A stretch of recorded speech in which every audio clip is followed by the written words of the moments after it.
Hi, good morning, all of you, and welcome again. Today, we are going to read about your chapter 4 Thinker, Beliefs, and Building Cultural Development. In this chapter,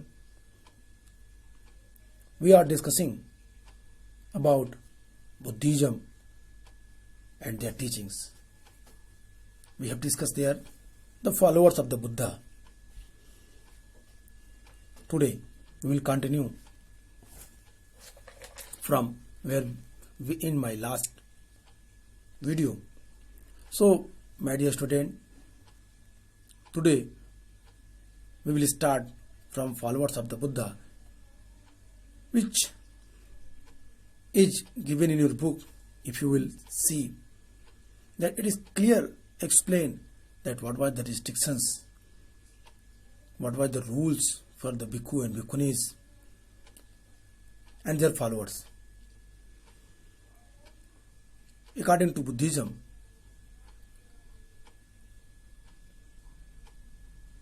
the some rules that was set by Lord Buddha कि किस उम्र के लोगों को कहाँ कहाँ तक कब तक बौद्ध धर्म में संघ में प्रवेश की अनुमति थी।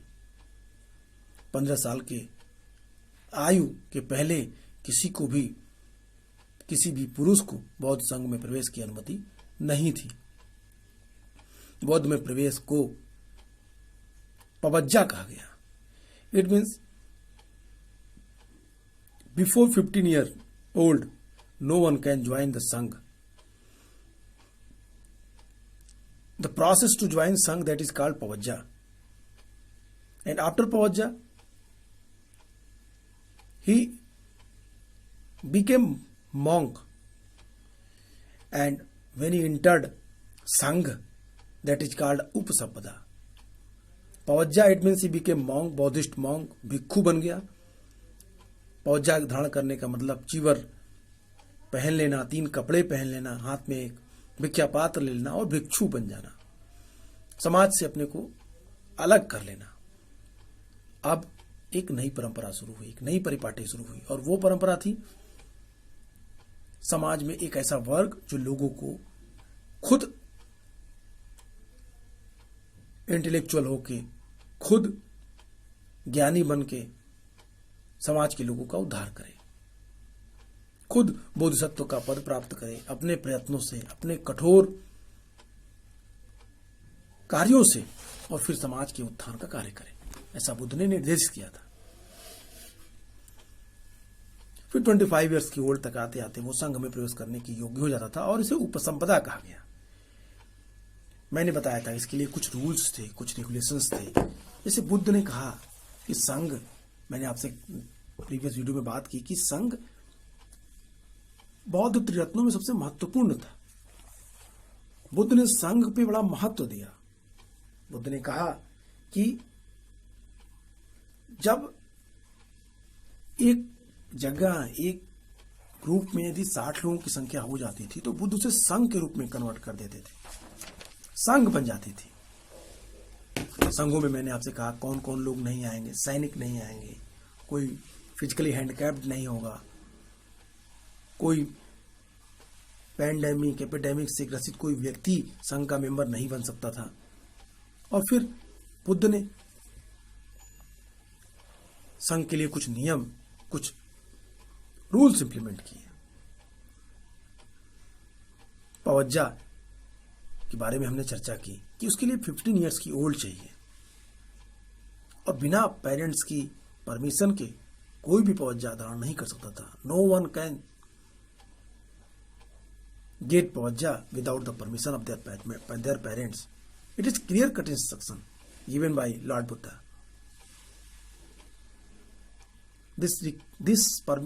This rules maintained with a special request of their father Shuddhodana.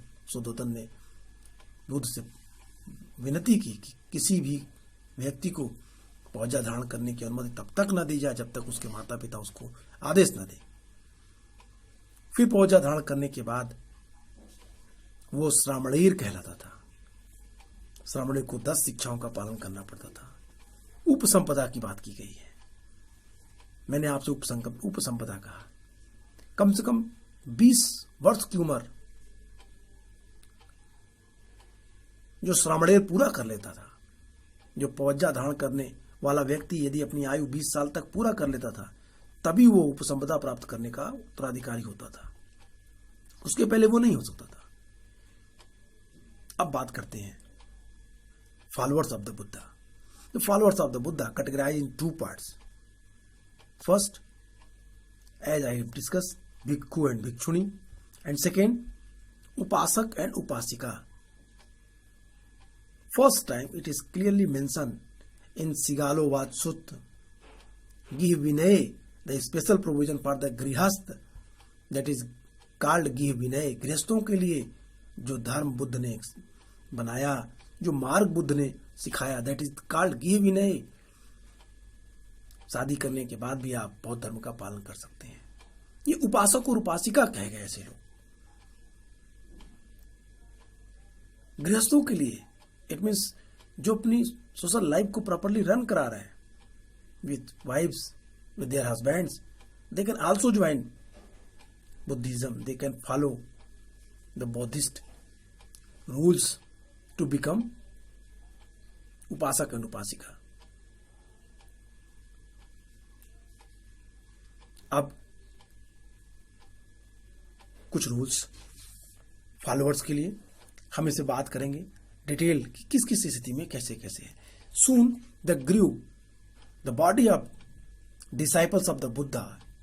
जब बुद्ध की मृत्यु हुई तो बुद्ध की मृत्यु के पश्चात उनकी अस्थि अवशेषों को कुशीनगर में जब पावा में चुन नामक लोहार ने उन्हें शकर मद्दव खिला दिया और तत्पश्चात जब बुद्ध की मृत्यु हो गई, जब उन्हें महापरिनिर्वाण की प्राप्ति हुई तो उनके धातु अवशेषों को बड़े सम्मान पूर्वक मल्लों ने अंत्येष्ट संस्कार किया उनकी. I mean to say that with the full of respect, Malla the king of Malla and Malla ganas, देवर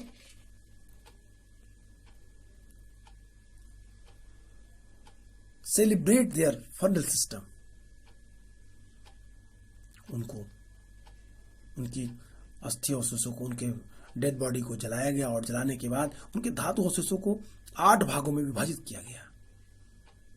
8 शरीर धातु के 8 भाग किए गए और प्रत्येक भाग पे स्तूपों का निर्माण किया. We will read about the stupa where we have discuss ये स्तूपा कैसे बनते थे, किन किन चीजों पे. तो बुद्ध के इन्हीं अस्थि अवशेषों पे, इन्हीं रिमेन्स पार्ट पे जो जल गए थे, जो धातु अवशेष बचे थे, उन्हीं पे 8 स्तूपों का निर्माण किया गया. इसका उल्लेख फर्स्ट टाइम महापरिनिब्बाण सूत्र में दिया गया. बौद्धिस्ट टेक्स्ट महापरिनिब्बाण सूत्र इन दावेदारों के नाम बताए, इन 8 लोगों को जिनको ये प्राप्त हुआ उनके नाम की काउंटिंग कराता है. कहता है पावा तथा कुशीनारा के मल्ल, जिनके यहाँ महात्मा बुद्ध की मृत्यु हुई थी. कपिलवस्तु के शाक्य, जहां बुद्ध पैदा हुए थे. वैशाली की लिच्छवी, जहां बुद्ध ने अपने धर्म प्रचार किया. अलकप के बुली, वेटद्वीप के ब्राह्मण, रामग्राम के कोली, पिप्पल वन के मोरी और अजातशत्रु ने भी इसकी डिमांड की. ये 8 धातुओं से बांटे गए.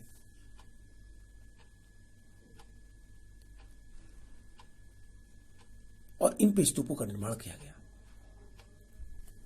और यहीं से बुद्ध के फॉलोअर्स और उनके सिंबॉलिक रूप में उनकी पूजा की जाने लगी. उपासक उपासिकाओं द्वारा बुद्ध की पूजा प्रार्थना प्रारंभ कर दी गई. हम इन चीजों को देखेंगे कैसे. आपका बुक कहता है soon there grew a body of disciples of the Buddha and he founded a sangha, an organization of monk who to become teacher of dhamma. These monks lived simply, the possessing only the essential required for survival, such as a bowl to receive food once a day from the laity. As they lived on alms, they were known as bhikkhus. What I discuss you, that their life is very simple. They have no right to collect many more money. They have no need to collection of goods, things, money, wealth. There is no need in Buddhism for the bhikkhu and bhikkhunis.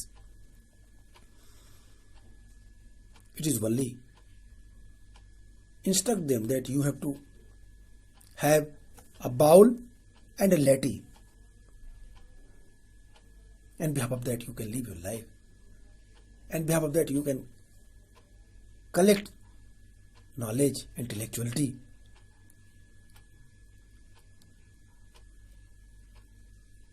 Initially, only men were allowed into Sangh. But later, after 5 years, when he founded the Sangh of men for the men, he permitted them.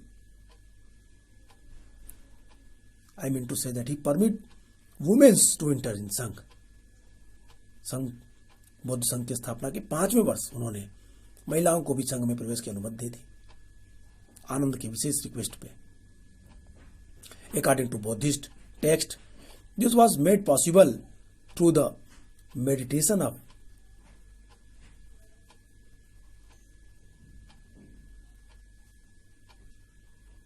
and I mean to say that why they stupa construct. We will read about that कि स्तूपा क्यों बने, स्तूपा क्या कारण था, और फिर इन चीजों को हम देखेंगे. जहां साफ साफ कहा initially only men were allowed into the Sangh, but later women also come to be admitted according to Buddhist text. This was the made possible through the meditation of Anda on the Buddhist. Anda, it means semicircular area. The Buddha's dearest disciple who persuaded him to allow women into Sangh. Buddha's dearest disciple, that was Anand, who convinced Buddha that please permit your stepmother was very curious to join Sangh, so that's why please permit them. And Buddha agreed. मान गए. That is the first time. That is in Vaisali, where established the women's Sangh. Vaishali में उन्होंने women संघ की स्थापना की. The Buddha poster mother महा Prajapati Gautami was the first women to be ordained as a bhikkhuni. Many women who entered the Sangh became teacher of Dham and went into the became theories are the respected women who had attained liberation. Theory, one word here given, theory. Theory, it means the intellectual women's who had attained liberation, they called theory. Many. I have already discussed about the names who became theory, who entered in Bodh Sangh. I counted their name in my previous video.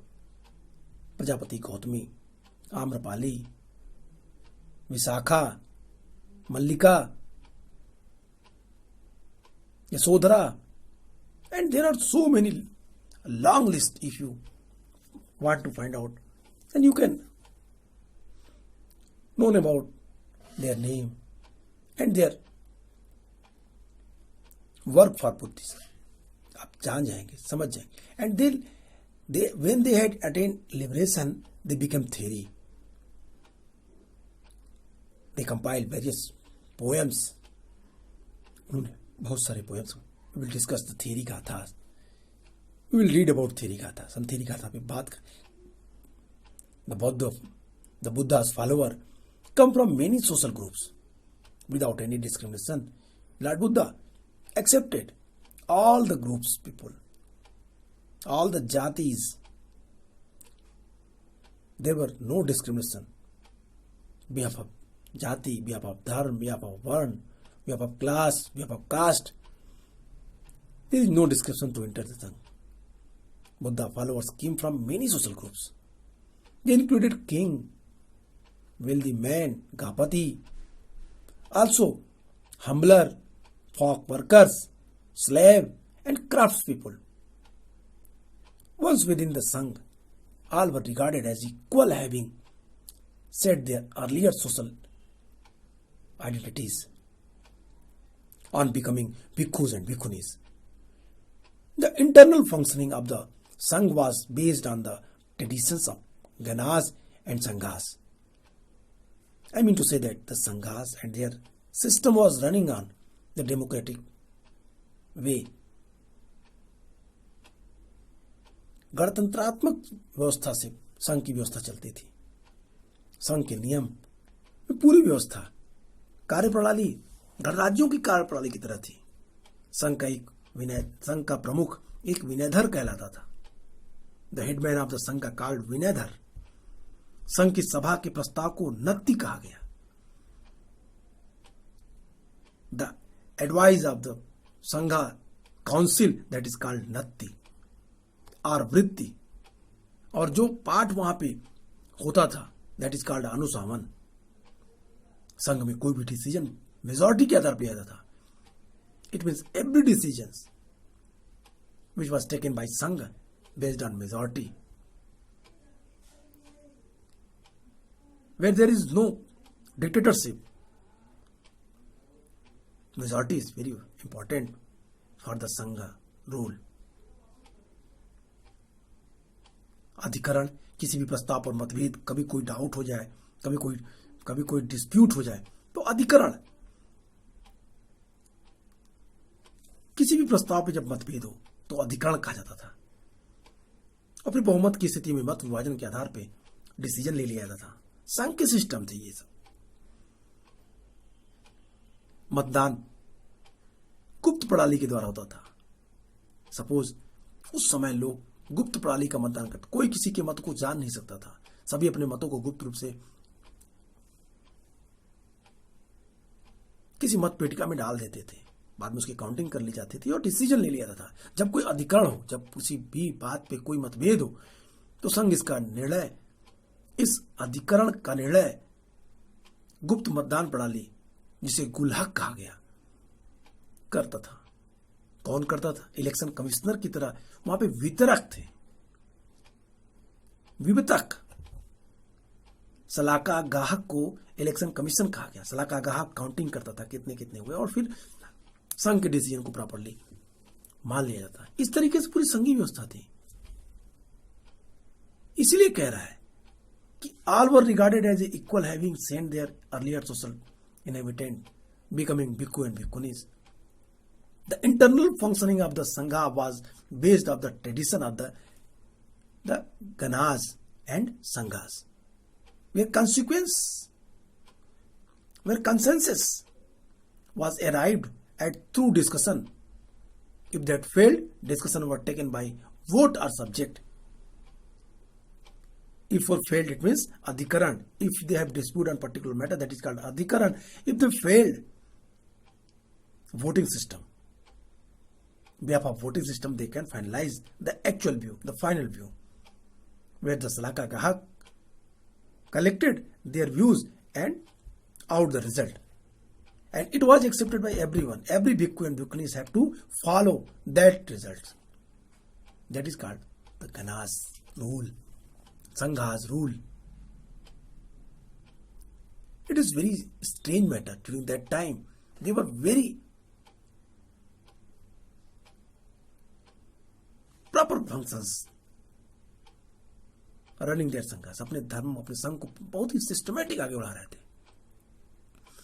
Buddhism grew rapidly both during the lifetime of the Buddha and after the death, as it appealed to many people dissatisfied with the existing religious practices and confused by the rapid social changes taking place around them. The importance attached to conduct and value rather than claim of the superiority based on birth. The emphasis placed on matta and karuna, compassion, especially for those who are younger and weaker than oneself, were ideas that drew men and women to both stages. It is clearly instructed by Buddha for those who were able, who were powerful, that they have to be kind-hearted. Karuna, That is a very important. Compassion. Karuna means compassion. That is the prominent quality of human beings. It should be every human, especially for those who are younger and weaker than oneself. जो छोटे हों आपसे उम्र में, जो आपसे कमजोर हो, उनके प्रति आप करुणा का भाव रखिए. Values rather than the importance attached, conduct and value rather than claim of superiority based on birth. जन्म के आधार पे अपनी सुपरियरिटी को भी बुद्ध ने कहा कि आपको इस पे बहुत नहीं करना चाहिए. The emphasize placed on metta. Metta it means fellow feelings. साथ साथ सहपाठी की तरह रहना, लोगों को अपना समझना, इस तरह की बातें की. समाज के सोशल ग्रुप को आगे बढ़ाने के लिए उन्होंने बात की. That is the very important things. Buddha ने क्लियरली इन चीजों को बताया. We have to discuss about Theri gathas. Theri Gatha क्या था? थेरी गाथा में किन किन बातों की बात की गई? मैंने कहा if women had attain liberation they called theory. If women can change himself as a intellectual person, they called theory. Theory word derived from particular group who became intellectual, especially women monks. उनके लिए theory की बात की गई. Theory गाथाओं पे बात करते हुए विस्तार से की गई है. बौद्धिस्ट टेक्स्ट में थेरी गाथा का अपना एक अलग इंपॉर्टेंस है. थेरी गाथाओं में जब आपकी बुक में सोर्स, अगर आई थिंक सोर्स 6 देखें तो वहां थेरी गाथा पे बात की गई है. पूरी कहानी है थेरी गाथा की.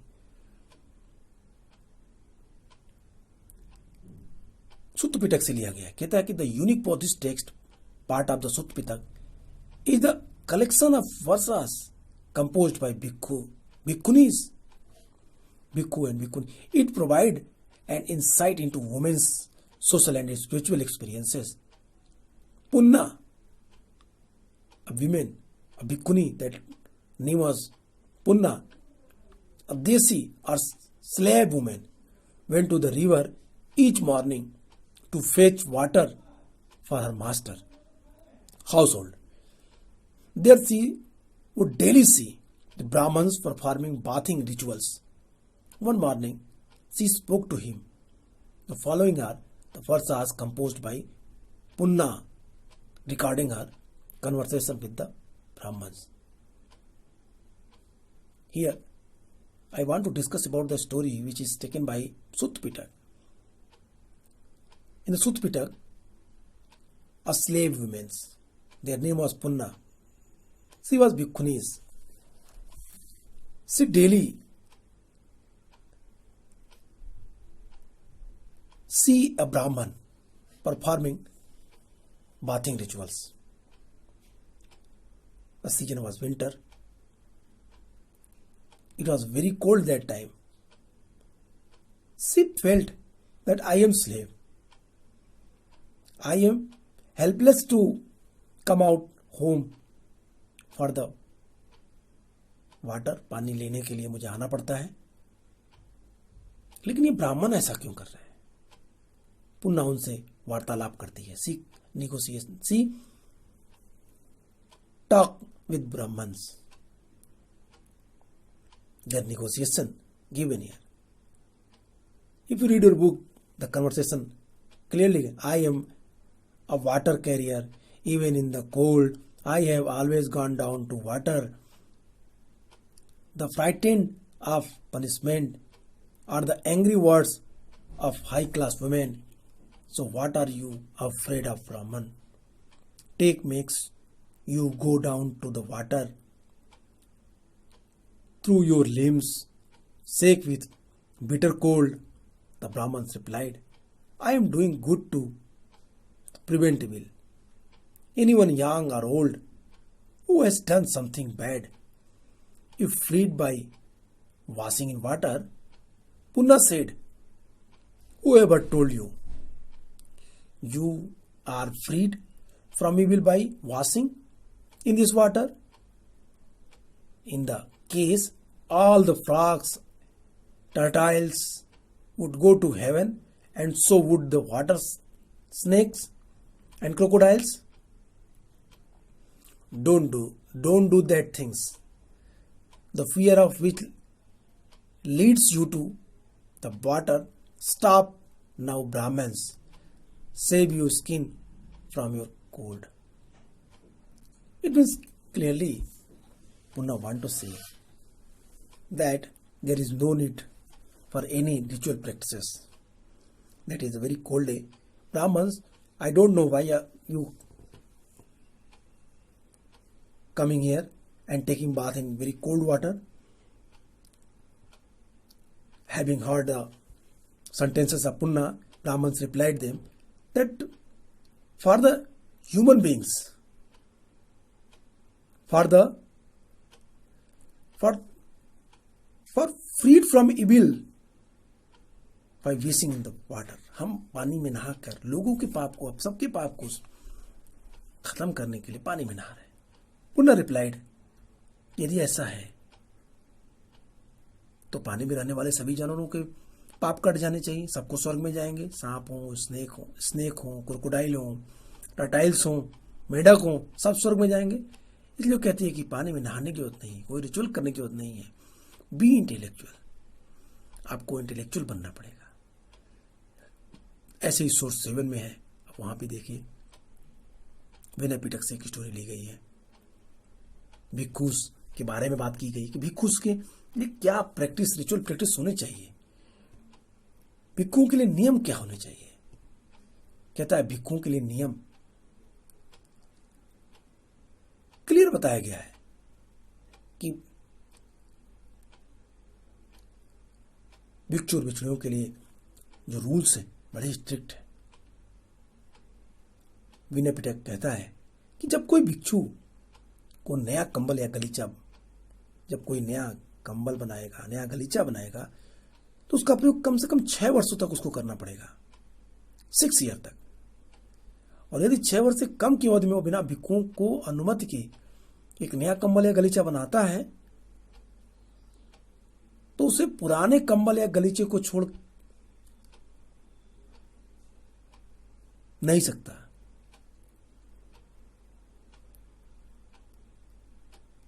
यदि वो चाह के भी इस नए गलीचे का प्रयोग करना चाहेगा तो उससे नया गलीचा छीन लिया जाएगा. इट मीन्स 6 साल तक भिक्षु और भिक्षुणियों के द्वारा खुद से बनाए गए कंबल पे अपना जीवन निर्वाह करना है. और यदि वो 6 साल के अंदर उसका गलीचा फट भी जाता है और वो नया गलीचा बना लेता है, तो उसके गलीचे को उससे वापस ले लिया जाएगा और इसके लिए उसे अपराधी माना जाएगा और भिक्षु को इसका अपराध स्वीकार भी करना पड़ेगा. यदि कोई भिक्षु किसी गृहस्थ के घर जाता है और उसे कोई पके या स्वादिष्ट भोजन की मांग करता है, उसके लिए आ जाती है,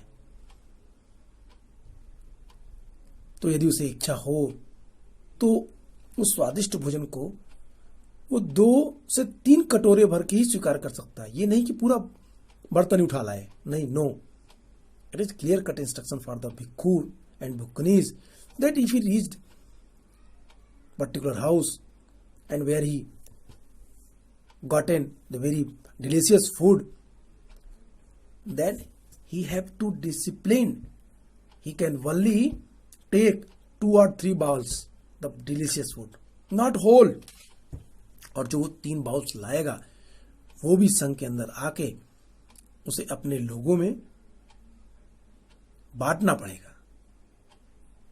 यदि वो इससे ज्यादा स्वीकार करता है, 3 बाउल से ज्यादा, तो वो भी अपराधी है और फिर उसे अपना अपराध स्वीकार करना पड़ेगा. इट मीन्स आप ज्यादा ले नहीं सकते और आप जो लेके आएंगे उसे संघ के अंदर लाके भिक्षु और भिक्षुओं में बांटना पड़ेगा. और यदि आप ऐसा नहीं करते तो आप अपराधी हैं. मैंने आप ऊपर भी कहा कि एक गलीचा बीनते हैं, 6 साल के अंदर फट जाती है, तो आपका जो मैट है वो फिर दोबारा आपको करना पड़ेगा. यदि कोई भिक्खु जो संघ के किसी व्यवहार में ठहरा हुआ हो, प्रस्थान के पहले संघ में कहीं रुका हुआ हो किसी बिहार में, तो संघ के जाने के पहले यदि वो अपना गलीचा बिना मोड़े या किसी से उसको व्यवस्थित कराए बिना चला जाता है और यदि वो अपनी जाने के लिए विदाई नहीं लेता है, तो अपराधी माना जाएगा. It means you have to be discipline. After awakening, सुबह उठने के पहले आपको उन चीजों को, अपने बिस्तर को समेटना पड़ेगा. Should any bhikkhu having set out the bedding in lodging belonging of the sangha, or having had a set out and then on departing neither put it away nor have it put away, or should he go without taking leave, it is to be confessed. I like similar. In the case bhikkhus arrived at a family residence, is presented with the sacks of cooked grain meal, he may accept 2 or 3 bowl full. If he so desire, if he should accept more than that, it is to be confessed. Having accepted the 2 or 3 bowl full and having taken them from there, he is to share them among the bhikkhus. This is proper course here in sanghas. And I have also discussed about that first incident, where when a new felt blanket or rug has been made by bhikkhus, it is to be kept for at least 6 years. If after less than 6 years, he should have another new felt blanket made, regardless of the whether or not has been disposed of the first, then unless he has been authorized to be bhikkhus, it is to be forfeited and confessed. मानना पड़ेगा उसे, इस बात को स्वीकार करना पड़ेगा. इस तरह से साफ साफ नियम देंगे. It is the clearly instructed in the Sutta Pitaka and बिना पिटक, there sermons and the rules of regulation of the sanghas. Here we are aware of that, the proper system in the sanghas. So that's why sangha play very important role in the Triratna of the Buddhism. In the next video, we will read about that the disputed between the sanghas and emerged a new type of sections, Sthirvad, Thirvad and Mahasangik, and then after Hinayana and Mahayana. What was the reason of separation between two groups, and in which council it was divided clearly, we will all discuss in next video. आज के लिए इतना ही. Okay, thank you, goodbye and take care.